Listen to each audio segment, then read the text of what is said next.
Hello everyone and welcome back to my channel. My name is Divine, and if this is your first time here, you are welcome to Styles by Andre. Also, if you're a returning subscriber or viewer, thank you for stopping by once again. So today's tutorial, I'll be showing us how to go about the pattern drafting of this stylish monostrap cupped corset with a plunging neckline.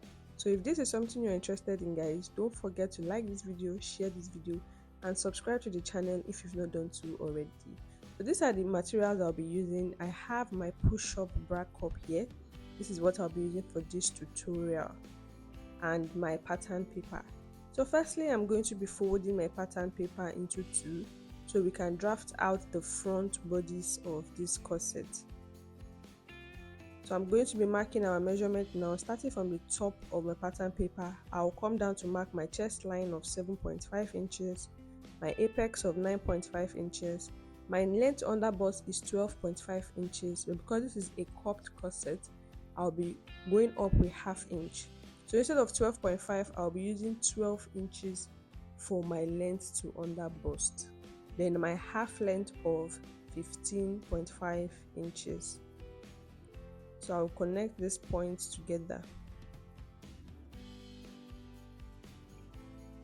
Then from the half length here, I'll come down with 7.5 inches to get my hip line. Next, I'll be labeling these lines: the chest line, the apex, the length under bust, half length, and hip line. After doing that, now I'm going to mark my shoulder measurement divided by 2.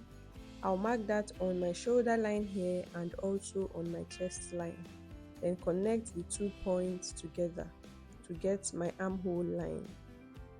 Then on this armhole line here, I'm going to come down with 1 inch for the slope of our shoulder. Then measure what I have left on that line and divide it by 2. And on that midpoint, I'll go inwards with 0.5 inches.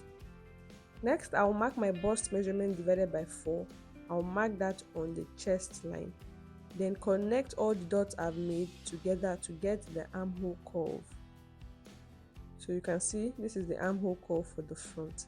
Next, on the half length, I'm going to mark my round body measurement minus 2 inches because we want to snatch this waistline. So round body measurement minus 2 inches, what we get divided by 4. I'll mark that on my half length. Then on my hip line, I'll mark my hip measurement divided by 4. So my waist is 29 inches minus 2 inches, that's 27. Then 27 divided by 4. That is the measurement we used on the half length here. So we've reduced our measurement with 2 inches. Next, I'll mark our basic neckline of 3 inches by 3 inches. I'll draw the curve. We'll be altering this later on. Then from the width there, I'll connect to the shoulder slope to get the slope of our shoulder. So this is my bra cup here, and it's a push-up bra cup. The bust size I'm working with is 36 inches, while this cup here is 40 inches. So this cup is 2 times bigger than the bust I'm working with, so that it can cover the bust more. But if you want to show more cleavage, you can use a cup 1 size bigger than the actual bust you are working with. So the tip here should rest on the length under bust, while this tip here should touch the center front of our pattern paper, as you can see me doing. And you can see I'm not pressing this cup in, I'm just letting it relax.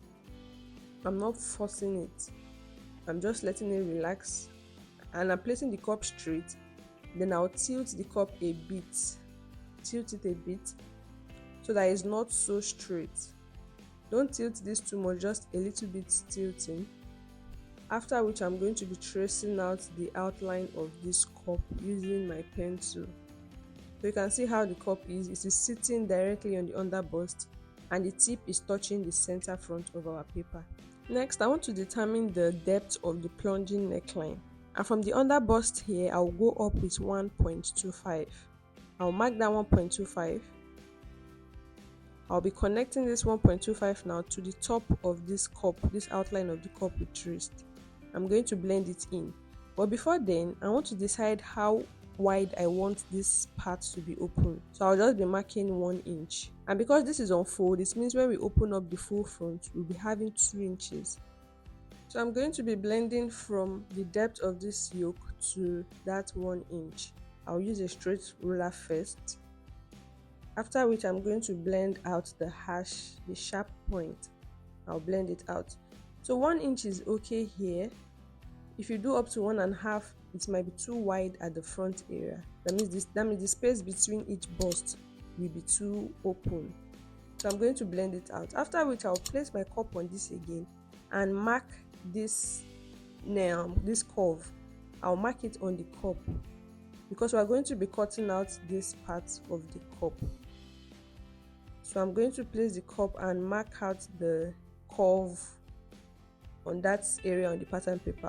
I'll mark the same curve on the cup. So this is what we are having. So we're going to be cutting out this part of the cup, while this part of the paper we're going to erase it, so you can see what we are having. So I'm going to erase this now. So this is the new shape of the cup on our pattern paper, and by the time we cut out the excess on the black cup, is going to be equal with what is on the pattern. So this is what we are having. I'm going to cut this out later on. So this is a dartless cupped corset. There are no darts on the body. So what we'll be doing next is to draw out our style lines, and you can make your style line straight and you can also make it slanted like how I'm doing it. And you can have as much lines as you want to have, but the lines should not be too much. So I'm having 2 lines here, and this is it. You can make it straight, you can make it slanted. Now on this side, I'm going to go up with 2 inches. I'll connect these 2 inches back to our blouse full length.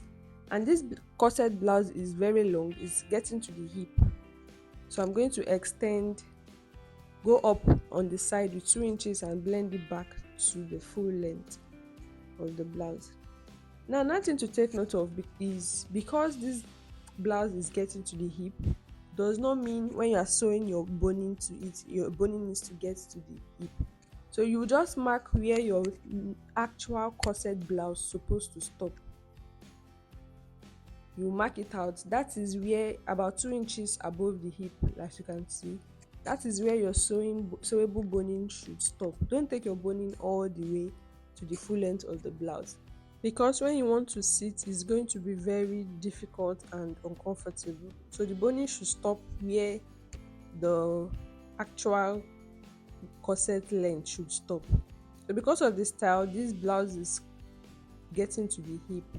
Then on this part here, I will just blend it to the armhole like so. And also, because this is a sleeveless dress, on the armhole area here, I'm going to go up a 1/2 inch so that we can have more coverage on the armpit area. I'll go up a 1/2 inch and blend this 1/2 inch to this point like so. And because this is also a sleeveless dress, on the shoulder tip here, I'll be going inwards with 1 inch and connect this 1 inch back to the armhole. So this is a sleeveless dress, so you need to go in here with 1 inch and go up from the armhole with 1/2 inch. So this is what we're having. Next, I'll be tracing around this pattern so that the dotted lines can appear on the other side of my pattern paper. And after doing that, I'll follow through and get my full front bodice. So this is what we are having after doing that. This is my full front bodice. This is my yoke, the style lines. You can have one other style line here, and this is it. Next, I will be determining how the monostrap neckline is going to be. And to do that, I'm first going to get the actual neck width we want to work with. The initial one I marked here was 3 inches, but for this neckline here, I'm marking 4 inches. So from this point to this point, I'm left with about 2.5 inches for the width of my shoulder strap.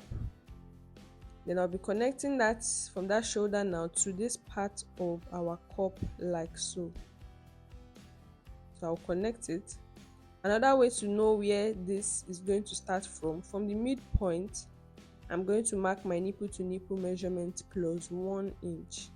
So your net can start from that point. Nipple to nipple measurement divided by 2 plus 1 inch. So we're going to start taking out our neck measurement from that point. and this is what we are having. So coming all the way like so is going to be the yoke, which is going to be the net or lace or whatever fabric you want to use at this point. So this is the yoke, this is the plunging neckline, and this cup area we are going to be cutting out and fixing our bra cup there. So by the time we sew our skirt to this blouse on the half length, we are then going to cut out a basque waistline all the way to the hip. So that is why we needed to do a long blouse. By the time we cut the skirt, we are going to be left with something like this. So that is how you achieve that basque waistline. You cut out your skirt and you'll be having this. So I have 6 panels on this front and I've labeled them the left side, the right side. Next, I'm going to cut out, and please take note of how I go about the cutting. So I'll fold this into 2 and cut out because we're having the same pattern on the lower side. I'll cut out. So I'll close up again and continue cutting. I'll cut out the cup. Then separate the panels. I have 6 panels here. You can make yours 3, you can make it 4, depending on the style, but it should not be too pieced. It's going to be an error. It should not be too pieced. I think this 6 is fine for this size of bodice. If your bodice is bigger, maybe you're on the bigger side, you can have more than 6 panels. But for a body this small, having more than 6 is going to be an error. So I'll cut through the middle, and this is it for the front of my blouse and the yoke. So this is the yoke and our cup here. So this is what we are having for the front. Now for the back pattern, I folded my pattern paper into 2 also. I'm going to be coming down to mark my chest line of 7.5 inches and my half length of 15.5 inches. For this, the front and back neckline half length is the same. It's the same, so there's no but that on this pattern, the dartless pattern. So from the half length, I'll come down with 7.5 inches for my hip line. I'll connect the points together. So my chest line, my half length, and my hip line.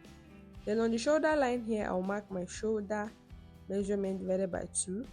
I'll mark the same thing on my chest line, then connect the 2 points together. After which I'm going to divide what I have here. I'll divide it into 2, then mark my bust measurement divided by 4. I'll mark that on my chest line, then connect it to the midpoints of this armhole line like so. Next, I'm going to mark my round body measurement minus 2. Whatever I get divided by 4. I'll mark that, then my hip measurement divided by 4. And I'll connect these 2 points together. So there's no back dart on this draft. Next, on the chest line, I'll be going inwards with 1.5 inches for the back spacing, the opening at the back of our corset. And on the hip line here, I went in with 0.5. I'll connect the 2 points together. After which I'll be marking 1.5 inches for our lacing bar. I'll mark 1.5 inches here, mark 1.5 inches here. This is where our eyelet is going to sit, 1.5 inches. If you have a bigger bodice, you can use 2 inches. So this is where my eyelet will sit. Then on the side here, I'll go up with 2 inches and connect it back to the blouse full length.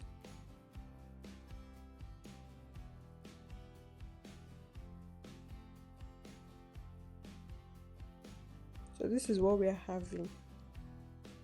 Next, I want to get a style line on this side. I'll measure what I have from this point to this point and divide it by 2. So I can then get a style line at this midpoint here. I can make it straight, I can slant it, and this is what we are having. So we're having 3 panels on this side of the back. 1, 2, 3. So now we're going to get the basic neck width of 3 inches and a depth of 1 inch. I'm going to draw it out. Then from the neck width, I'm going to connect to the shoulder slope. I'll come down here with 1 inch, then connect the 2 points together. So this is our shoulder slope. Then I said this is a sleeveless dress, so on this side here I'm going to go up with 1/2 inch, and on the shoulder tip I'll go inwards with 1 inch, then connect the 2 points together.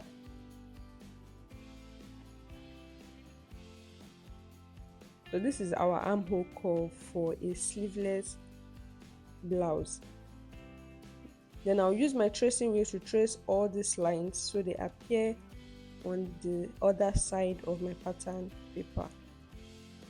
So after doing that, this is my full back block. So this is the left, this is the right, and the panels. So for the left side is the one with the strap on the shoulder. I'm going to be marking our neck width of 4 inches, and because there's an opening on this center back, the net cannot pass through, that is the yoke cannot pass through this opening. So we're going to be connecting the yoke to this, the end of the lacing bar here on the chest line. So this is how it's going to be at the back. Now on this side that is without sleeve, I'm going to determine the neckline here. So I'm just going to be shaping it this way, while this part here is going to be the yoke for the back. It's going to be connected to the front, while the other side does not have a sleeve. So I'll go ahead and cut now. I'll fold the pattern into 2 and cut because I'm having the same sides, and our skirt is going to sit on the half length here. It does not need to cut just like the front. The basque waistline is just at the front, and my sewable boning is going to stop 2 inches above the end of this blouse, just like I explained for the front. So I'll go ahead and continue cutting. I'll cut out this opening here, but before that I want to properly label this 1 2 3 4 5 6, and after doing that I'll go ahead and continue cutting. So we'll be cutting this part out, we don't need it. That's the opening at the back of our corset. This is the lacing bar and the other part of our corset. So we've come to the end of this tutorial, guys. If you found this tutorial really helpful, please don't forget to give this video a thumbs up, share this video, and also click on the subscribe button and notification bell so you're updated immediately a new video is posted on this channel. Thank you guys for watching, and I'll see you in my next one. Bye for now.